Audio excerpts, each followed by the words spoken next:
आज हम लोग सीखेंगे किस तरीके से एक्सेल के अंदर किस तरीके से हम लोग डेटा को इंसर्ट करते हैं। तो उसके लिए सबसे पहले हम लोग क्या करेंगे, एक्सेल को ओपन कर लेते हैं। तो एक्सेल को ओपन करने का तरीका आपको पता है, विंडो की प्लस आर करेंगे और एक्सेल टाइप कर देंगे, उसके बाद इंटर की प्रेस करेंगे तो इस तरीके से एक्सेल ओपन हो जाएगा। तो जैसा कि हमने आपको बताया कि इस वीडियो के अंतर्गत हम लोग सीखेंगे कि एक्सेल में किस तरीके से हम लोग डिफरेंट डिफरेंट टाइप के डेटा को इंसर्ट करते हैं, और इसके अलावा इसके अलावा उस डेटा को हम किस तरीके से बोल्ड करेंगे, किस तरीके से इटैलिक करेंगे, है ना, किस तरीके से अंडरलाइन कर सकते हैं। मतलब डिफरेंट डिफरेंट टाइप के जो फॉर्मेटिंग फीचर्स हैं उनका इस्तेमाल कैसे करेंगे। फिर उसके बाद हम लोग बात करेंगे अलाइनमेंट अलाइनमेंट का इस्तेमाल कैसे किया जाएगा, और ये जो नंबर फॉर्मेट ग्रुप है हम लोग इसका यूज करना सीखेंगे। ठीक है, तो सबसे पहले हम बात, जैसे हमने आपको बताया कि एक्सेल के अंदर जो सेल्स होते हैं या जो वर्कशीट होते हैं, इसके अंदर हम कौन कौन से डेटा को इंसर्ट कर सकते हैं। तो अगर हम डेटा इंसर्ट करने की बात करें तो डेटा हमारा या तो टेक्स्ट के फॉर्म में होगा, ठीक है, या तो हमारा डेटा टेक्स्ट के रूप में होगा। मतलब सेल के अंदर हम या तो टेक्स्ट इंसर्ट कर सकते हैं, अथवा नंबर इंसर्ट कर सकते हैं, अथवा आप डेट इंसर्ट कर सकते हो, ठीक है, अथवा फार्मूला आप यूज कर सकते हो जो सेल के अंदर, है ना। सेल के अंदर जो हम डेटा इंसर्ट करेंगे, डेटा हमारा टेक्स्ट भी हो सकता है, नंबर भी हो सकता है, डेट भी हो सकता है, और फार्मूला, किसी तरीके का फार्मूला भी हो सकता है, और फंक्शन भी हम लोग इंसर्ट कर सकते हैं। किसी भी सेल के अंदर हम लोग फंक्शन को भी हम लोग इंसर्ट कर सकते हैं। तो बेसिकली हमारा फंडा यही है कि हम किस तरीके से फार्मूला को फंक्शन को, टेक्स्ट को और नंबर को किस तरीके से किसी सेल के अंदर हम लोग इंसर्ट कर सकते हैं। तो पहले हम लोग बात करेंगे किसी भी सेल के अंदर अगर हम टेक्स्ट इंसर्ट करते हैं। टेक्स्ट का मतलब आप क्या कह सकते हो, सेट ऑफ कैरेक्टर, जैसे एम्प्लॉय का नाम हो गया, स्टूडेंट का नाम हो गया, है ना, जिसमें अल्फाबेट्स आए हो, अल्फाबेट्स भी हो सकता है, अल्फा न्यूमेरिक वैल्यू भी हो सकती है, मतलब एक से अधिक कैरेक्टर आए हो, उसमें अल्फाबेट भी हो सकता है, डिजिट भी हो सकता है, सिंबल भी हो सकता है। तो सबसे पहले हम लोग बात करेंगे टेक्स्ट कैसे इंसर्ट करेंगे। जैसे मैंने लिख दिया, इस सेल को सेलेक्ट कर लिया C2 को, इसके अंदर मैं लिख दिया रमेश।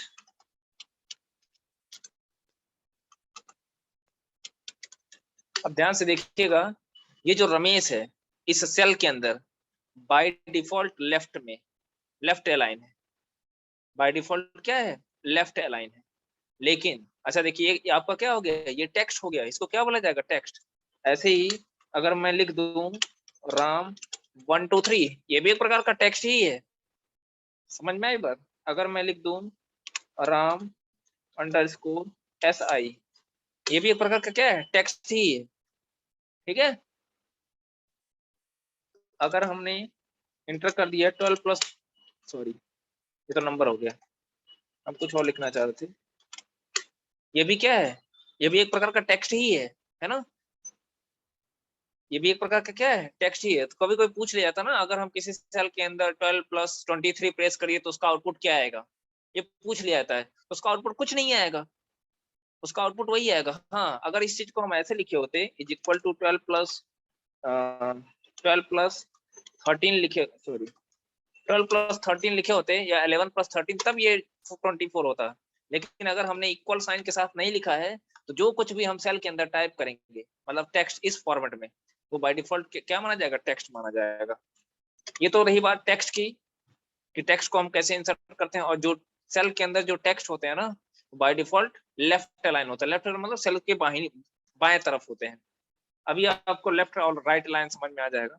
अलाइनमेंट क्या होता है ना, बेसिकली अलाइनमेंट आपके टेक्स्ट की पोजीशन को स्पेसिफाई करता है। अलाइनमेंट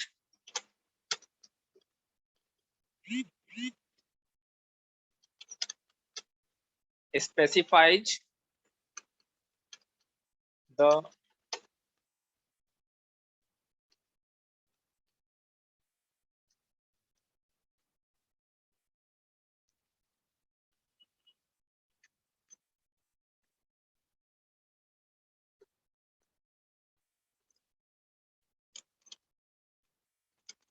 position of text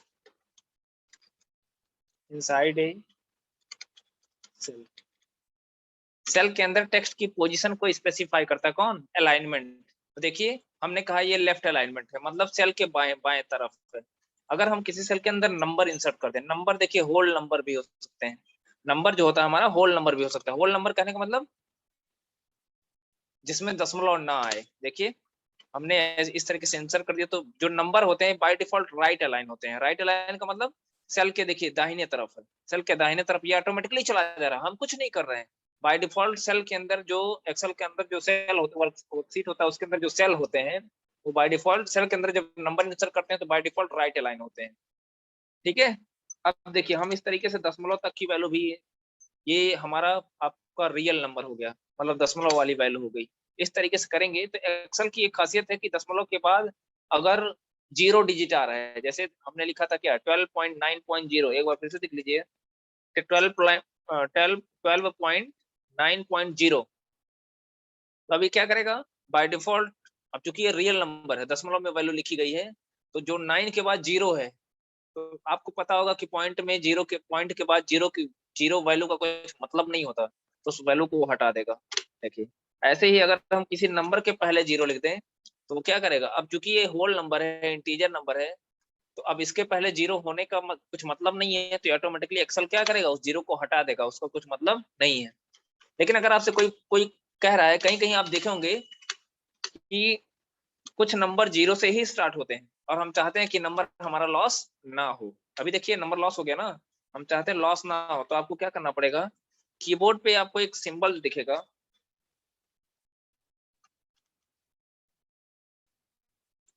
ठीक है मैं आपको दिखा दे रहा हूँ, कीबोर्ड पे एक सिंबल दिखेगा आपको, ये सिंगल कोट्स, इसको बोला था सिंगल कोट्स।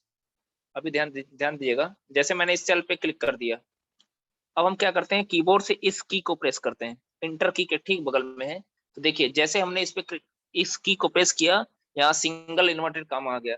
अब इसके बाद कोई भी वैल्यू आप इंटर करिए, जैसे मैंने 2 3 0 दे दिया, अब ये जो 0 नंबर के पहले आया है ये 0 लॉस नहीं होगा।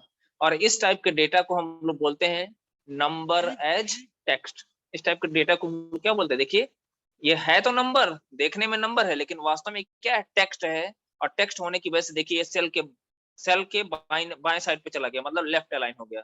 इसको आप बोल सकते हो नंबर एज, वास्तव में दिखने में तो नंबर है लेकिन वास्तव में है क्या, टेक्स्ट है। ठीक है, ये भी एक तरीका होता है सेल के अंदर डाटा को इंसर्ट करने का। तो हमने आपको क्या बताया, टेक्स्ट इंसर्ट करना बता दिया, नंबर इंसर्ट करने के लिए बता दिया। ठीक है, और इस तरीके से अगर कोई डाटा हम लोग इंसर्ट करते हैं तो बाय डिफॉल्ट वो भी टेक्स्ट माना जाएगा। फिर हमने बता दिया किसी नंबर को एज ए टेक्स्ट रिप्रेजेंट करना होगा तो कैसे रिप्रेजेंट करेंगे, ये भी हमने आपको बता दिया। ठीक है, अब हम आपको बताएंगे ये जो होम टैब, ये आपका होम टैब है, होम टैब के अंदर आपका ये फॉन्ट ग्रुप है। देखिए इसे इसे ग्रुप बोला जाता है, ये फॉन्ट ग्रुप है। अब इसके अंदर जो फॉर्मेटिंग फीचर कुछ दिए गए हैं, जैसे बोल्ड है, इटैलिक है, इसका इस्तेमाल कैसे करेंगे, तो जैसे मान लीजिए हम किसी पर्टिकुलर टेक्स्ट को सेलेक्ट करना चाहते हैं, तो हमने क्या कर दिया, इसको सेलेक्ट कर लिया, सेलेक्ट करके हम क्या करना चाहते हैं, हम इसको मान लीजिए बोल्ड करना चाहते हैं, तो यहाँ पे आएंगे, यहाँ पे क्लिक कर देंगे, तो देखिए ये टेक्स्ट हमारा बोल्ड हो जाएगा। आप देख सकते हो पूरा का पूरा टेक्स्ट बोल्ड हो गया। फिर एक बार क्लिक कर देंगे तो हट जाएगा, अथवा कीबोर्ड से प्रेस कर दीजिए, ध्यान से सुनिएगा, या तो कीबोर्ड से प्रेस करिए कंट्रोल की प्लस बी, जैसे कंट्रोल के साथ बी की को प्रेस करेंगे तो ये देखिए बोल्ड कर दिया। ऐसे ही हम इसको इटैलिक करना चाहते हैं तो कंट्रोल के साथ क्या करेंगे, आई आई देखिए इटैलिक कर दिया। फिर कंट्रोल के साथ अगर हम यू करते हैं तो ये क्या कर देगा, अंडरलाइन कर देगा। अंडरलाइन में आपको और भी ऑप्शन मिल जाएंगे, डबल अंडरलाइन मिल जाएगा। जैसे देखिए मैं एक बार फिर से इसको हटाता हूँ, फिर कंट्रोल की प्रेस करता हूँ, फिर डी प्रेस करता हूँ, जब सॉरी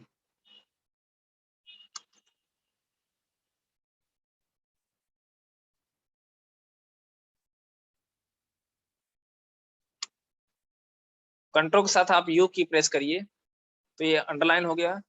ठीक है, फिर देखिए हमने यहाँ नीचे पे आके हमने क्लिक कर दिया तो ये क्या हो गया, ये डबल डबल अंडरलाइन हो गया। ठीक है, अगर आप डबल अंडरलाइन में करना चाहते हो तो डबल अंडरलाइन भी आप कर सकते हो। ये तो हो गया कि हम कैसे बोल्ड करेंगे, फिर उसी पे क्लिक करते जाएंगे तो वो अंडरलाइन हटता भी जाएगा। ठीक है, फिर मान लीजिए अगर हम यहाँ पे देखिए बॉर्डर, अगर हम बॉर्डर इंसर्ट करना चाहते हैं, अगर हम सेल के अंदर बॉर्डर, सेल के ऊपर बॉर्डर लगाना चाहते हैं, बॉर्डर क्यों लगाते हैं इसको मैं आपको बता दूं पहले। जैसे मान लीजिए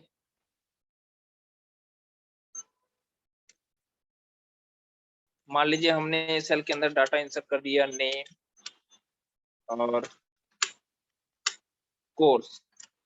मैं ऐसे छोटा सा डाटा बना देता हूँ समझने के लिए, ठीक है। और मैं यहाँ पे नाम इंसर्ट कर देता हूँ, इसे लिखिए अमर। सॉरी, यहाँ पहले से कुछ डेटा पड़ा हुआ है, कोई नहीं।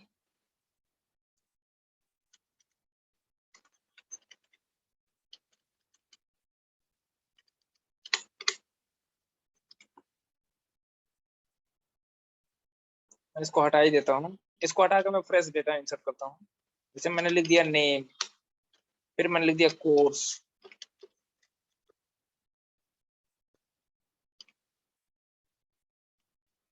ठीक है, मैंने कोर्स लिख दिया। यहाँ पे लिख दिया अमित, कोर्स लिख दिया BCA, ठीक है। यहाँ लिख दिया सुमित, और यहाँ पे लिख दिया DCA, ठीक है। फिर यहाँ लिख दिया अरुण, फिर यहाँ लिख दिया MCA। इस तरीके से हमने कोई डेटा इंसर्ट कर लिया, ठीक है। अब आप देखेंगे कि अभी हम इसका अगर प्रिंट प्रीव्यू देखें, मतलब इसको प्रिंट कराएं, तो देखेंगे इसका फॉर्मेट कैसा आएगा। तो हमने देखिए कीबोर्ड से प्रेस कर दिया, ध्यान से देखिएगा, हमने कीबोर्ड से क्या प्रेस कर दिया, कंट्रोल के साथ P, कंट्रोल के साथ P की प्रेस किया तो हमको ये इस टाइप का इंटरफेस मिलेगा। अब आप अगर ध्यान से देखिए, ठीक है, यहाँ पे ध्यान से देखिए तो डेटा के ऊपर किसी प्रकार का कोई बॉर्डर नहीं है, जैसे सिंपल लिखा गया है। हालांकि थोड़ा जूम करना पड़ेगा आपको स्क्रीन, अगर जूम करके देखेंगे तो आप जूम करके देखेंगे स्क्रीन को, तो आपको दिखेगा कि नेम अमित सुमित, मतलब डेटा के ऊपर किसी प्रकार का कोई बॉर्डर नहीं आया है, ठीक है।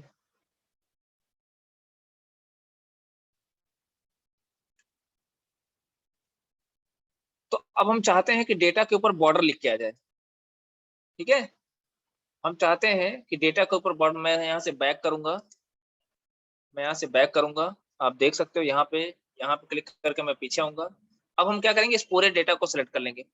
सेलेक्ट करने के बाद हम यहाँ बॉर्डर पे आएंगे, बॉर्डर पे क्लिक करते ही हम ऑल बॉर्डर पे लगा देंगे। यहाँ देखिए जैसे बॉर्डर पे क्लिक करेंगे तो हमको ढेर सारा ऑप्शन मिलेगा बॉर्डर इंसर्ट करने के लिए। हम इस पे क्लिक कर देंगे और जैसे ही क्लिक करेंगे, क्लिक करते ही देखिए सेल के ऊपर बॉर्डर आ जाएगा। और इसकी जरूरत पड़ती कब है, एक तो इस केस में पड़ेगा कि जब हम डेटा को प्रिंट कराना चाहते हैं और हमको इस तरीके का बॉर्डर चाहिए। आप देखिए यहाँ पे बॉर्डर आ गया है, ठीक है। और दूसरा उस केस में करना पड़ता है, कभी कभी क्या होता है ना कि जब हम इसको कलर कर देते हैं, देखिए हम इसको मान लीजिए हम यहाँ पे सॉरी, यहाँ पे हमने कुछ कलर फिल कर दिया। यहाँ से अगर आप कलर फिल करना चाहते हो तो कलर भी फिल कर सकते हो, ठीक है।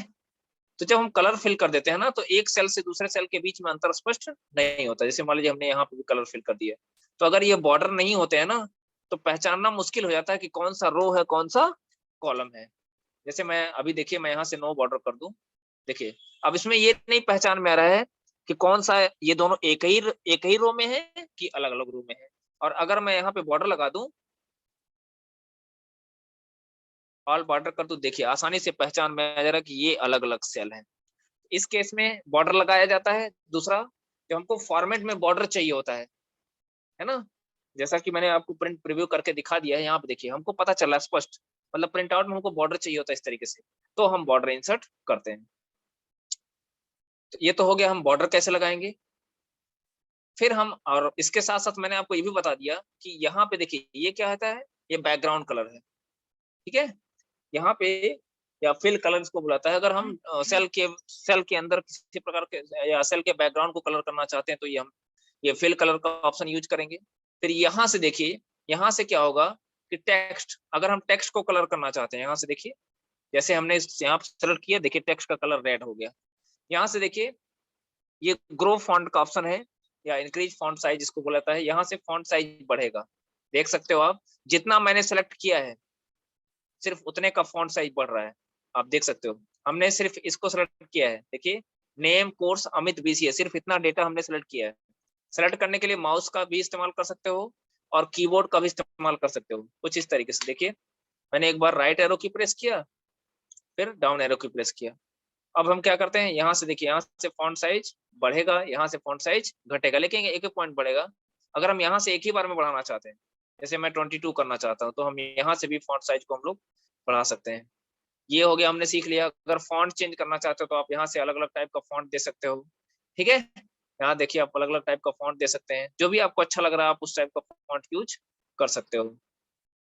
ये तो हो गया फॉन्ट कैसे चेंज करेंगे, साइज कैसे बढ़ाएंगे। ठीक है, अब हम बात करेंगे इसका, थोड़ा सा मैं फॉन्ट और अलग कर देता हूँ। सॉरी, यहाँ से मैं इसको एरियल कर दे रहा हूँ और थोड़ा सेल का साइज में बढ़ा दे रहा हूँ।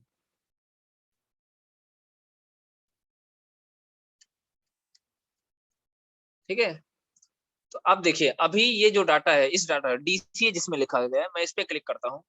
अब इस डाटा को हमको बीचों बीच में लाना है। ठीक है, तो हम यहाँ देखिए, यहाँ आपको अलाइनमेंट ग्रुप के अंदर आपको 3 ऑप्शन मिलेंगे। एक मिलेगा अलाइनमेंट लेफ्ट, एक मिलेगा अलाइनमेंट सेंटर, एक मिलेगा अलाइनमेंट राइट। अलाइनमेंट सेक्शन में आपको 3 ऑप्शन मिलेंगे, एक मिलेगा alignment left, alignment centre, alignment right. तो अब हम इस सेल डीसीए वाले सेल को क्लिक किए हैं, तो बाय डिफॉल्ट देखिए कौन सा अलाइनमेंट है, लेफ्ट अलाइनमेंट है। लेकिन जैसे ही हम सेंटर वाले पे क्लिक करेंगे, देखिए डाटा हमारा सेंटर में आ गया। जैसे हम राइट अलाइन पे क्लिक करेंगे, देखिए डाटा हमारा सेंटर में आ गया। ठीक है, तो यहाँ से हम सेल के अंदर मौजूद डेटा को हम लोग क्या कर सकते हैं, सेंटर में, लेफ्ट में अथवा राइट में हम उसकी पोजीशन को स्पेसिफाई कर सकते हैं। फिर ऊपर आते हैं, यहाँ ये भी अलाइनमेंट का ऑप्शन है।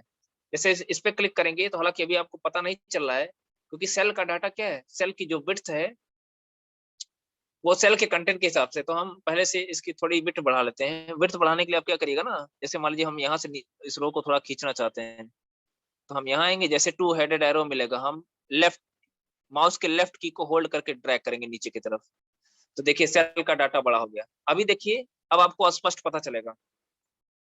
ठीक है, यहाँ देख सकते हैं अभी डीसीए कहाँ है, हमने टॉप टॉप अलाइन सेलेक्ट किया, तो इस वजह से टॉप पे है। जैसे इस पे क्लिक करेंगे तो देखिए ये सेंटर में आ गया। लेकिन यहाँ देखिए अलाइनमेंट में क्या हमने सेलेक्ट किया, लेफ्ट, और यहाँ पे जो हमने अलाइनमेंट सेलेक्ट किया है मिडिल, यानी टॉप से किस में होगा, मिडिल में होगा। लेकिन हम जब यहाँ पे क्लिक करेंगे तब वो बीचों बीच आएगा। जब तक हम सेंट्रल अलाइन नहीं सेलेक्ट करेंगे तब तक वो डाटा बीच में नहीं आएगा। अब यहाँ पे क्या होगा, यहाँ पे जाने से सेंटर में ही रहेगा लेकिन टॉप पे रहेगा। यहाँ पे लाएंगे तो बीचों बीच हो जाएगा, यहाँ लाएंगे तो सेंटर पे ही रहेगा लेकिन नीचे की तरफ रहेगा। तो सेल के अंदर आप टेक्स्ट के पोजीशन को स्पेसिफाई करने के लिए ये जो 6 टाइप के अलाइनमेंट है, इनका इस्तेमाल आप कर सकते हो। 6 डिफरेंट डिफरेंट टाइप के हैं। इसमें टॉप में होगा, ये क्या होगा, सेंटर में आ जाएगा, ये बॉटम पे कर देगा, ये क्या लेफ्ट, और मतलब टॉप, बॉटम और मिडिल के साथ साथ आपको लेफ्ट, सेंटर और राइट को भी मैनेज करना पड़ेगा। ठीक है, फिर उसके बाद आते हैं हम लोग यहाँ पे देखिए, जैसे मान लीजिए हम 2 सेल को मर्ज करना चाहते हैं, मतलब मिलाना चाहते हैं। मर्ज का मतलब क्या होता है, मिलाना। जैसे मान लीजिए हम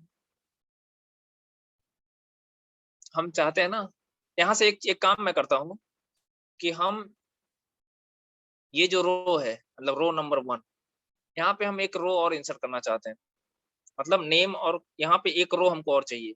तो रो इंसर्ट करने के लिए आप लोग क्या करिएगा, आपको पूरे रो को सेलेक्ट करना पड़ेगा। पूरे रो को सेलेक्ट करने के लिए आप क्या करोगे, यहाँ पे देखिए 1 जो रो हेडर है, रो हेडर का मतलब 1 2 3।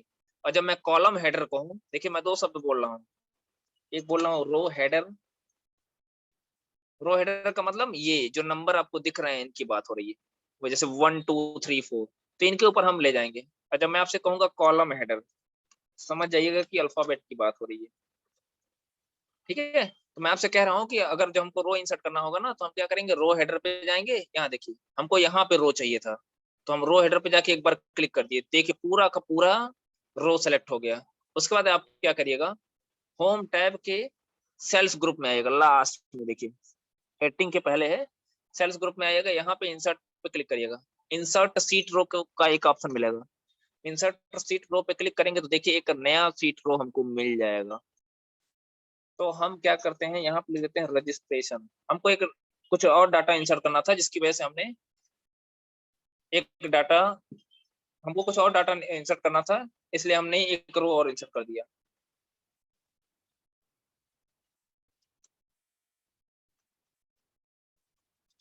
ठीक है।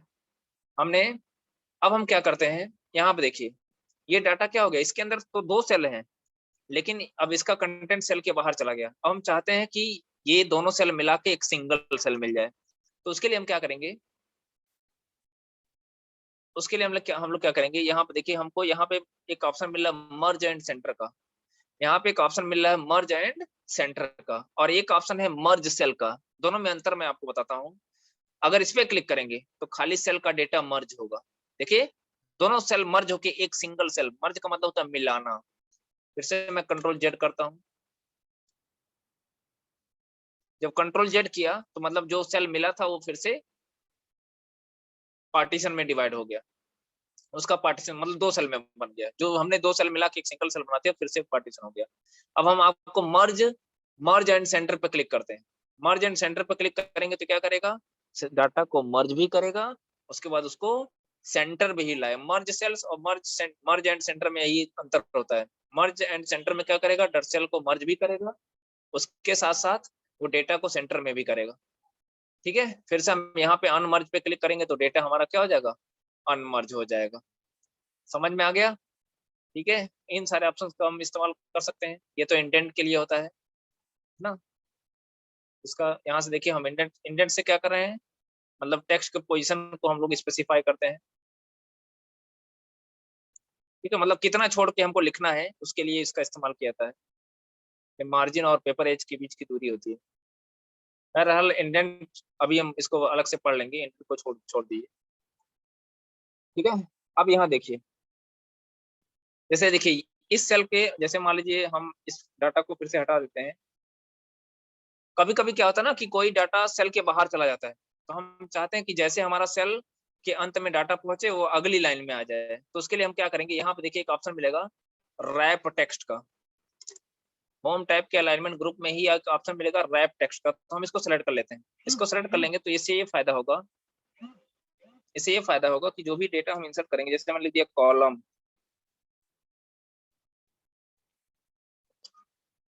स्पेलिंग गलत हो गई है, देखिए जैसे ही डेटा लास्ट में पहुंचा ऑटोमेटिकली कंटेंट हमारा नीचे चला है। ठीक है, इस तरीके से ऐसे ही हम चाहे तो पहले ही इसको सेलेक्ट कर सकते हैं अथवा चाहे तो बाद में। जैसे देखिए इस सेल में रो हेडर में टेक्स्ट बाहर चला गया है, एच रो हेडर में देखिए ER बाहर चला गया, हम चाहते हैं ये नीचे चला है, मतलब कंटेंट के हिसाब से ऑटोमेटिकली एडजस्ट हो जाए। तो देखिए इस पे जैसे ही क्लिक कर दिया, ये देखिए रो उसमें आ गया, हेडर नीचे आ गया उसको। तो इस तरीके से हम सेल के कंटेंट को, सेल के अंदर जो भी टेक्स्ट होता है हम उसको मैनेज कर सकते हैं। ठीक है, इसको भी हमने जान लिया। अब वापस इस पे क्लिक करेंगे, देखिए फिर वो उसी फॉर्मेट में आ जाएगा। ठीक है, तो हमने होम टैब के अलाइनमेंट ग्रुप के अंदर जितने ऑप्शन थे हमने उनको देख लिया। अब हम आपको बताएंगे नंबर, होम टैब के अंतर्गत जो नंबर फॉर्मेट होता है इसका इस्तेमाल करना सिखाएंगे। लेकिन इसके पहले हम आपको इसको कंप्लीट कर देते हैं। जैसे मान लीजिए अगर हमको रो को इंसर्ट करना था तो हमने रो को सेलेक्ट कर लिया, फिर आके होम टैब के अंतर्गत जो सेल्स ग्रुप था इसके अंदर हमको जो इंसर्ट सीट रो पे क्लिक किया तो एक नया रो इंसर्ट हो गया। नई सीट चाहिए, देखिए नई सीट का मतलब अभी देखिए एक ही सीट है, हम इस पर क्लिक कर देंगे तो एक सीट और मिल जाएगी, मतलब सीट 2 मिल गया। ठीक है, हम सीट 2 का मतलब स्प्रेडशीट का एक और पेज, सीट का मतलब एक पेज, यहाँ देखिए सीट एक पेज हो गया, सीट 2 दूसरा पेज हो गया। ठीक है, फिर सेल, अगर हमको एक सेल इंसर्ट करना है, जैसे मान लीजिए हम यहाँ सुमित सुमित के जगह पे एक और सेल इंसर्ट करना चाहते हैं, तो हम क्या करेंगे, इंसर्ट सेल पे क्लिक करेंगे। तो इंसर्ट जब सेल पे क्लिक करेंगे ना तो हमको हमको ऑप्शन पूछेगा कि ये जो डाटा है, ये जो डाटा है ये कहाँ जाएगा, शिफ्ट सेल राइट, मतलब इस डाटा को नीचे की तरफ खिसकाना चाहते हो। Sorry sorry Sumit, shift cell right का मतलब सुमित वाला डेटा DCA वाले में चला जाएगा और DCA वाला डेटा इसके राइट में चला जाएगा। शिफ्ट सेल डाउन मतलब ये नीचे आएगा, तो नीचे आएगा तो अरुण कहाँ जाएगा, अरुण उसके नीचे आ जाएगा, मतलब अरुण आ जाएगा 6 पे, सुमित चला जाएगा यहाँ पे। इंटायर रो, पूरे रो को शिफ्ट करना चाहते हो या पूरे कॉलम को शिफ्ट करना चाहते हो, तो हम क्या करना चाहते हैं, डाउन करना चाहते हैं, तो हम डाउन वाले पे क्लिक कर दिया, ओके पे क्लिक करिए, देखिए ये डाटा यहाँ शिफ्ट होके आ गई, मतलब ये सेल खाली हो गया। अब एक एक चीज हम आपको और बताना चाहते हैं कि एक्सेल के अंदर जो वर्कशीट होते हैं, वर्कशीट मतलब ये जो सीट 1 सीट 2 आपको दिख रहा है, इसके अंदर रो और कॉलम की संख्या फिक्स होती है। तो रो की संख्या हम आपको पहले बता चुके हैं, 10,48,576 होती है। ठीक है, ये रो की संख्या होती है वर्कशीट के अंदर। कॉलम की संख्या कितनी होती है? तो कॉलम की संख्या जानने के लिए आप कॉलम की संख्या होती है 16,384। ठीक है, तो हम एक नया रो इंसर्ट कर रहे हैं, तो इसका मतलब ये नहीं कि रो की संख्या बढ़ के 10,48,577 हो जाएगी, ऐसा कभी नहीं होता। एक्सेल का देखिए एक डिसएडवांटेज है, वो ये है कि एक्सेल के अंदर रो और कॉलम की संख्या फिक्स होती है, हम उसमें किसी प्रकार का चेंजेज नहीं कर सकते। तो अब बात आती है न्यू रो इंसर्ट करने का मतलब क्या? नया रो नहीं इंसर्ट होता है, बल्कि रो का कंटेंट शिफ्ट होके नीचे की तरफ चला आता है। एक रो डाटा नीचे की तरफ चला आएगा, समझ में? ऐसे ही जब नया सेल इंसर्ट करते हैं तो सेल का कंटेंट शिफ्ट होता है, नया सेल नहीं इंसर्ट होता। ऐसे ही अगर हम डिलीट करना चाहते हैं तो देखिए यही नीचे पे होम टैब के सेल्स ग्रुप में डिलीट का भी ऑप्शन मिलेगा। यहाँ देखिए पहला ऑप्शन मिल रहा है डिलीट का, तो हम किसको डिलीट करना चाहते हैं? तो मान लीजिए इसी सेल को जिसको हमने इंसर्ट किया इसी को डिलीट करना चाहते हैं, जाएंगे डिलीट सेल पे क्लिक करेंगे तो कह रहा है शिफ्ट सेल लेफ्ट। अब ये जो डाटा है इसको कहाँ ऊपर की तरफ लिफ्ट करना चाहते हो? ठीक है, इसी को रन देते हैं, या शिफ्ट सेल अप। तो हम देखिए लेफ्ट में तो हम इसको शिफ्ट नहीं कर सकते, इस सेल को हम लेफ्ट की तरफ शिफ्ट नहीं कर सकते, या इसको सॉरी इसको पहले वाले करते हैं, पहले वाले सॉरी पहला वाला जो ऑप्शन होगा इस पर क्लिक करेंगे तो ये जो डीसीए वाला कॉलम था वो शिफ्ट होके इधर आ गया। ठीक है, एक बार फिर से देख लीजिए, हम जब शिफ्ट सेल लेफ्ट करेंगे तो होगा क्या? डिलीट डिलीट सेल पे क्लिक करते हैं, शिफ्ट सेल लेफ्ट का मतलब ये हो गया कि इसको हटाएगा, मतलब इसको डिलीट कर देगा, और डीसीए वाले को उठा के इसका कंटेंट इधर कर देगा। अगर हम शिफ्ट सेल अप करेंगे तो ये सुमित वाला फिर से अपने जगह पर चला जाएगा और अरुण अपने जगह पर आ जाएगा। देखिए इस तरीके से, समझ में आ गई बात? ठीक है, तो इस तरीके से हम सेल को रो को कॉलम को या नया सीट को अगर हम इंसर्ट करना चाहते हैं तो आसानी से हम लोग होम टैब के अंदर सेल्स ग्रुप होगा वहां से जाके हम आसानी से इंसर्ट कर सकते हैं। अब हमको होम टैब के अंदर जो नंबर ग्रुप होता है इसके अंदर हम लोग अलग अलग टाइप के फॉर्मेट होते हैं, उनको हम कैसे इंसर्ट करेंगे। इसके अलावा हम एक चीज और बताना चाहते हैं आपको, यहाँ पे देखिए इस ऑप्शन पे जब क्लिक करेंगे फॉन्ट सेटिंग, यहाँ पे क्लिक करेंगे तो हमको देखिए कुछ ऑप्शन और मिल रहे हैं, जो चीज आपको यहाँ पे नहीं दिख रहे थे। यहाँ पे फॉन्ट होम टैब के फॉन्ट ग्रुप में वो सारे ऑप्शन आपको नहीं दिख रहे थे, कुछ एक्स्ट्रा ऑप्शन आपको और भी यहाँ से मिल जाते हैं। एक्स्ट्रा ऑप्शन जैसे मान लीजिए हमको स्ट्राइक थ्रो जैसे मान लीजिए हमने इस सेल को सिलेक्ट कर लिया, इसको सुमित वाले सेल को, तो हम क्या करेंगे यहाँ पे क्लिक करते हैं, यहाँ पे क्लिक करते स्ट्राइक थ्रो पे जैसे क्लिक करेंगे चेक का साइन आ जाएगा, ओके करेंगे तो देखिए यहाँ पे आपको एक प्रीव्यू इफेक्ट दिख रहा है। प्रीव्यू इफेक्ट में क्या दिख रहा है? टेक्स्ट के बीचों बीच एक हॉरिजॉन्टल लाइन इंसर्ट हो जाएगी, देख सकते हैं इस तरीके से टेक्स्ट के बीचों बीच एक हॉरिजॉन्टल लाइन इंसर्ट हो जाएगी। इसको वापस हटाना चाहते हो तो फिर से जाके आप इस एरो पे क्लिक करिएगा, इस एरो पे क्लिक करते ही आप जाओगे देखोगे तो यहाँ पे क्या हो गया, इस पे हम जैसे क्लिक करेंगे तो ये चेक का साइन हटेगा, ओके करेंगे तो देखिए वो हट गया। इसके अलावा हम आपको कुछ और, जैसे हमको H2SO4 लिखना है, H2SO4, ठीक है, तो आपको पता है कि H2SO4 में सॉरी आपको पता होना चाहिए कि H2SO4 में 4 नीचे होता है, मतलब 4 सब स्क्रिप्ट होता है। तो हम इसको क्या करेंगे, इस 4 को सेलेक्ट करेंगे, सेलेक्ट करके हम लोग कहाँ आएंगे, यहाँ पे आते हैं, यहाँ पे आके सब स्क्रिप्ट वाला ऑप्शन आपको दिख रहा होगा, इस पर क्लिक करेंगे, देखिए ये 4 नीचे चला आया। ऐसे ही 2 को भी सिलेक्ट कर लेंगे, 2 को सेलेक्ट करके फिर से हम यहाँ पे आएंगे और सबस्क्रिप्ट वाले ऑप्शन पर क्लिक कर देंगे, फिर ओके कर देंगे, देखिए ये 2 भी नीचे चला है। तो इसका इस्तेमाल करते हुए हम लोग सबस्क्रिप्ट इंसर्ट कर सकते हैं। ऐसे ही हमको ए स्क्वायर लिखना है, तो आपको दिख रहा होगा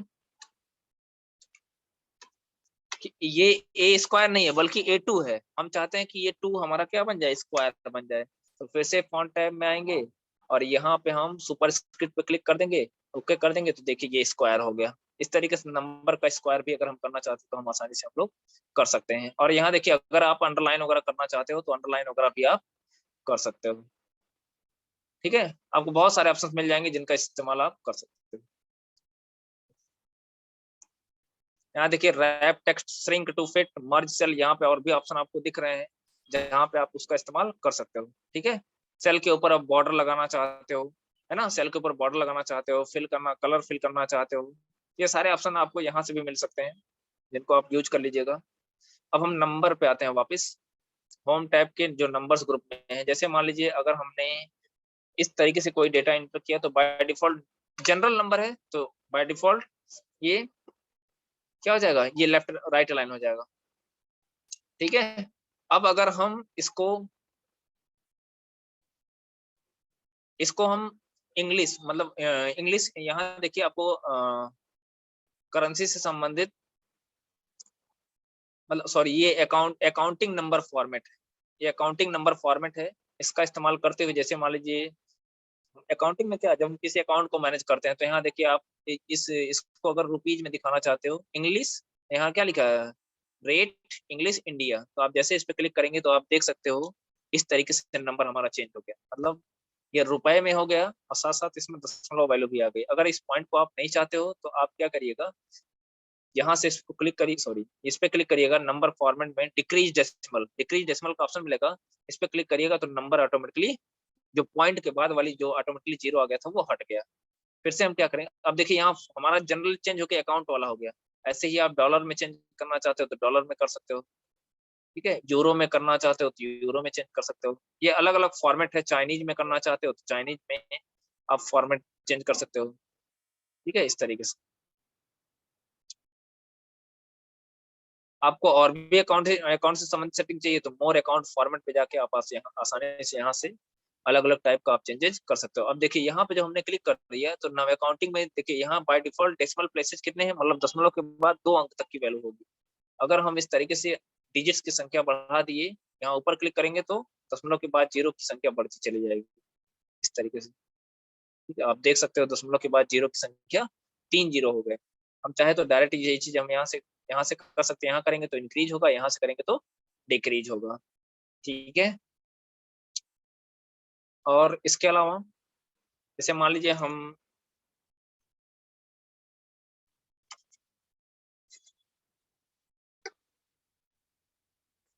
जैसे हम 24% लिखना चाहते हैं तो हमने 24% को क्या लिख दिया, 0.24,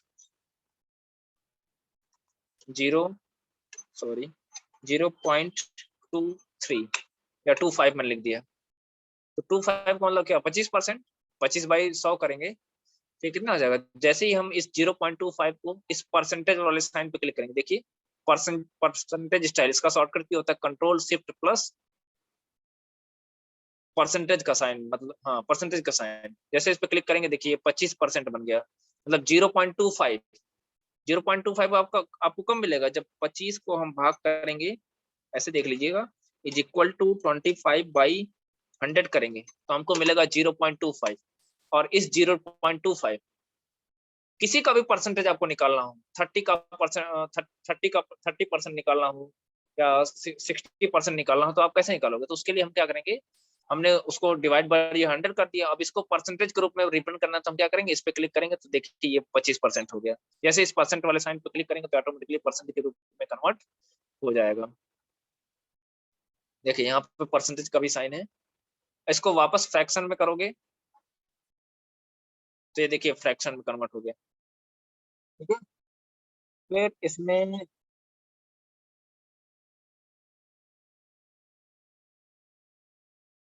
परसेंटेज में करोगे तो ये गलत हो गया,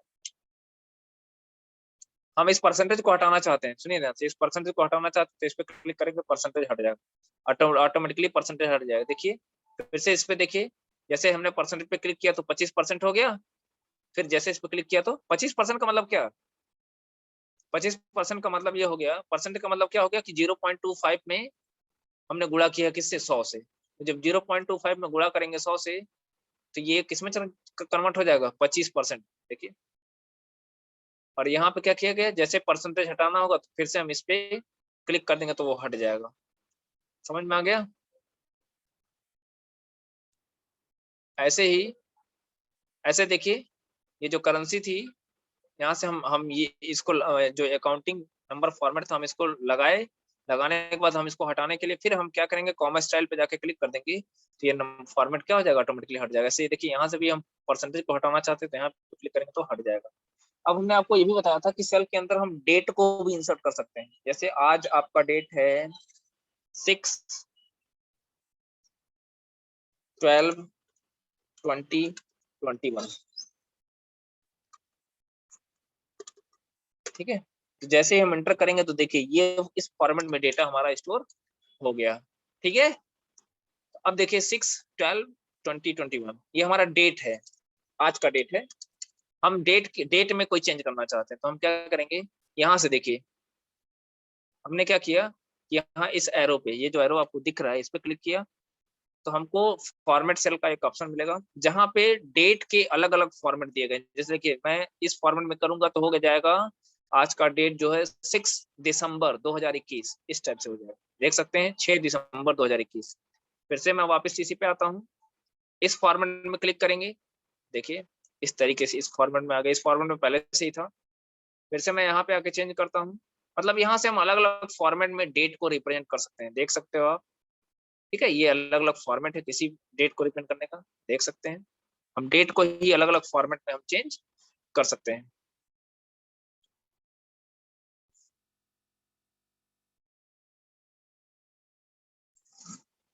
परसेंटेज हो गया। समय भी, समय को भी रिप्रेजेंट करने के लिए अलग अलग फॉर्मेट है। जैसे अभी जो टाइम है वो है 17, मतलब 5:15। 17:15 कर दिया और यहाँ मैं PM लिख दिया। PM का मतलब ये हो गया कि अभी देखिए ये सिंपल टेक्स्ट है। अगर इसको मैं डेट टाइम के रूप में रिप्रेजेंट करना चाहता हूँ तो क्या करूंगा, यहाँ टाइम से सेलेक्ट करूंगा। टाइम में देखिए मैं किस फॉर्मेट में करना चाहता हूँ, जैसे मान लीजिए इस फॉर्मेट में करना चाहता हूँ तो इसमें देखिए इसमें इसका फॉर्मेट क्या है। इसमें अगर देखेंगे ना तो इसमें अब 17 बजे का मतलब हमको नहीं पता।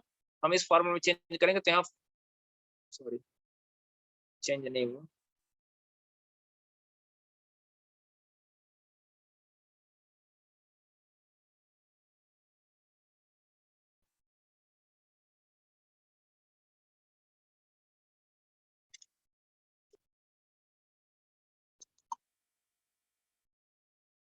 अब चेंज होगा।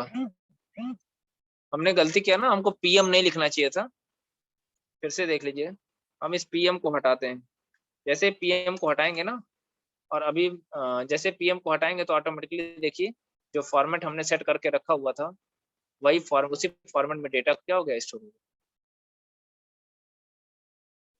अब आप फॉर्मेट चेंज करेंगे ना तो चेंज होगा, जो भी फॉर्मेट में रखना चाहते हो आप रख सकते हो। सॉरी मैंने सेल नहीं सेलेक्ट किया था, देखिए इस फॉर्मेट में हो गया। तो हम यहाँ से टाइम को भी अलग अलग फॉर्मेट में हम लोग रिप्रेजेंट कर सकते हैं। अगर सेल की स्टाइल चेंज करना चाहते हो, यहाँ से देखिए सेल की आप अलग अलग स्टाइल दे सकते हो, ठीक है। सेल को अलग अलग स्टाइल के रूप में रिप्रेजेंट कर सकते हैं। बाकी चीजें आपको बाद में बताई जाएंगी और कितने तरीके से हम सेल को स्टाइल कर सकते हैं। अब हम एक चीज और बताना चाहते हैं आपको, अगर किसी कॉलम को, पूरे कॉलम को सेलेक्ट करना है तो कैसे करेंगे।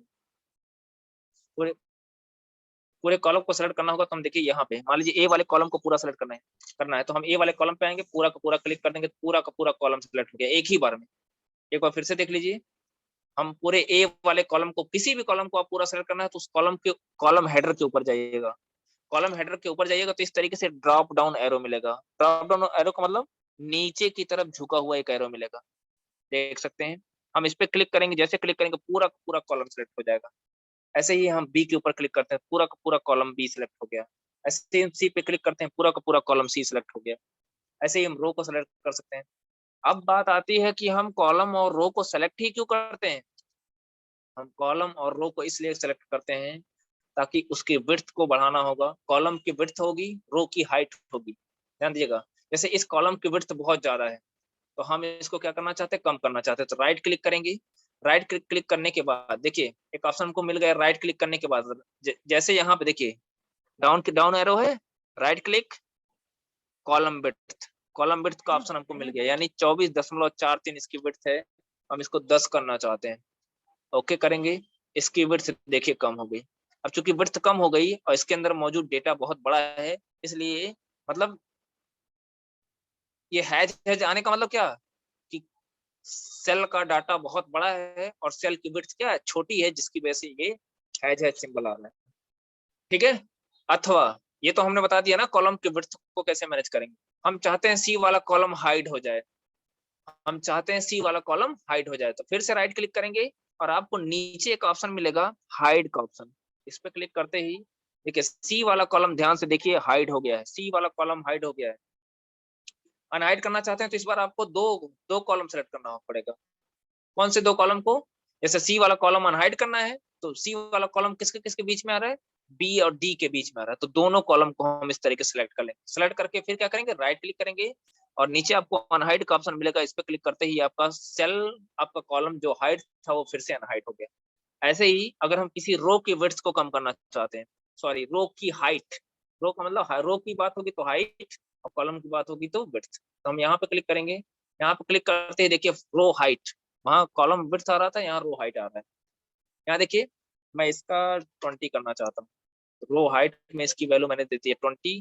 20 लिख के जैसे ओके करेंगे देखिए इसकी विड्थ बढ़ गई। और बढ़ाना चाहते हैं तो बढ़ा दीजिए, पता नहीं चला हमको। इसको मैं 30 कर देता हूँ। 30 करके जैसे ओके करेंगे देखिए इसकी विड्थ बढ़ गई। अब हम इस कॉलम को, सॉरी इस रो को हाइड करना चाहते हैं, फिर वही काम करेंगे, राइट क्लिक करेंगे, हाइड का ऑप्शन पे क्लिक करेंगे, देखिए रो नंबर 7 हाइड हो गया, रो नंबर 7 हाइड हो गया। फिर से इसको हाइड करना चाहते हैं तो क्या करेंगे, 6 और 8 दोनों रो को सिलेक्ट करेंगे। सिलेक्ट करने के बाद राइट क्लिक करेंगे, अनहाइड करेंगे, देखिए जो 7वां नंबर रो था वो हमारा हाइड अनहाइड हो गया। अच्छा कभी कभी ऐसा होता है ना कि हमको एक साथ, जैसे मान लीजिए 10 से लेके 20 तक के सारे रो की विड्थ हमको इक्वली बढ़ानी, तो एक तो तरीका ये है कि हम एक एक सेल पे जाके उसकी हाइट को मैनेज करें। जैसे मान लीजिए यहाँ पे मैंने कर दिया 20, तो जब 20 करेंगे ना तो खाली 10वां जो रो है सिर्फ इसका विड्थ बढ़ेगा, 11वां 12वां 13वां सबका नहीं बढ़ेगा। तो इसके लिए क्या करोगे, अगर हम 10 से 20 तक का पूरा करना चाहते हैं तो पूरा इस तरीके से सेलेक्ट कर लो, लेफ्ट क्लिक करके, ध्यान से देखिएगा, लेफ्ट क्लिक करके इस तरीके से माउस को लेफ्ट की को होल्ड करते हुए ड्रैग कर दिए, राइट क्लिक करिए। अब मैं रो हाइट पे आता हूँ, यहाँ पे कर देता हूँ 25। जैसे 25 करेंगे तो एक साथ आप देख सकते हो 10 से लेके 20 तक के जितने रो थे सबका रो एक बराबर बढ़ गया, एक बराबर। ऐसे ही कॉलम की एक एक साथ विड्थ बढ़ाना, एक इक्वल विड्थ बढ़ाना चाहते हो, राइट क्लिक करिए, कॉलम विड्थ करिए। हम सबका चाहते हैं कि 20 पिक्सल हो जाए, ओके करेंगे, देखिए एक साथ सबका बराबर बराबर कॉलम का विड्थ हो गया। एक साथ सेलेक्ट करके हम एक ही टाइम पे मल्टीपल कॉलम्स या मल्टीपल रो की विड्थ और हाइट को हम मैनेज कर सकते हैं। और रो को कैसे हाइड और अनहाइड किया जाएगा ये तो हमने आपको पहले ही बता दिया। ठीक है, इस वीडियो में इतना ही। अगर ये वीडियो आपको अच्छा लगा हो तो प्लीज मेरे चैनल को इस वीडियो को लाइक और शेयर करें, और कमेंट बॉक्स में अगर आप किसी प्रकार की प्रॉब्लम हो रही है तो कमेंट बॉक्स में मेंशन करें, हम उसको दूर करने का प्रयास करेंगे, आपकी प्रॉब्लम को रिमूव करने का प्रयास करेंगे। Thank you for watching my this video.